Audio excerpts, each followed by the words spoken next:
மத்திய அரசை கண்டித்து பொள்ளாச்சியில் தெற்கு மாவட்ட காங்கிரஸ் கமிட்டி சார்பில் ஆர்ப்பாட்டம் நடைபெற்றது.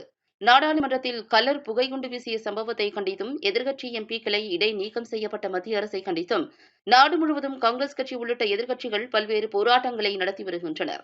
இதன் ஒரு பகுதியாக கோவை தெற்கு மாவட்ட காங்கிரஸ் கமிட்டி சார்பில் பொள்ளாச்சி, திருவள்ளுவர் திடலில் மாவட்ட தலைவர் பகவதி தலைமையில் கண்டன ஆர்ப்பாட்டம் நடைபெற்றது. இதில் கலந்து கொண்ட 100க்கும் மேற்பட்ட காங்கிரஸ் கட்சியினர் நாடாளுமன்றத்தில் ரசாயன குண்டு வீசிய சம்பவத்தை கண்டித்தும், எம்பிக்கள் இடைநீக்கம் செய்யப்பட்ட சம்பவத்தை கண்டித்தும் கண்டன கோஷங்களை எழுப்பினர்.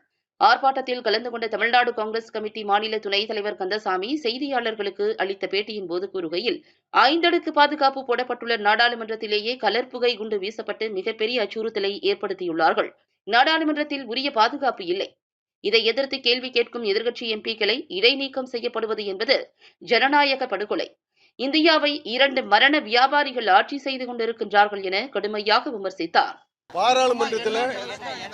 பாராளுமன்றத்தில் அவர்கள் குதித்து உயிருக்கு சேதம் விளைக்க முயன்றார்கள். ஆகவே அவர்கள் கைது செய்யப்பட்டிருக்கின்றார்கள். இதற்கெல்லாம் உதவி செய்தவர் பிஜேபியிலிருந்து வந்தவர் தான்.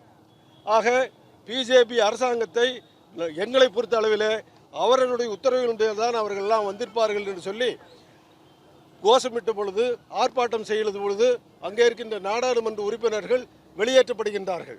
நேற்றைய தினம் 3 பேர் வெளியேற்றப்படுகின்றார்கள். மொத்தமாக மக்களவையிலே 100 பேரும், மாநிலங்களிலே 46 பேரும், மொத்தமாக 146 பேர் வெளியேற்றப்பட்டிருக்கின்றார்கள்.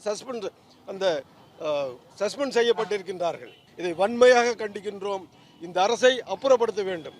2 மரண வியாபாரிகளும், வார்த்தை கடினமாகத்தான் இருக்கும், இந்தியாவிலே 2 இந்த வியாபாரிகள், மரண வியாபாரிகள் ஆட்சி செய்து கொண்டிருக்கின்றார்கள்.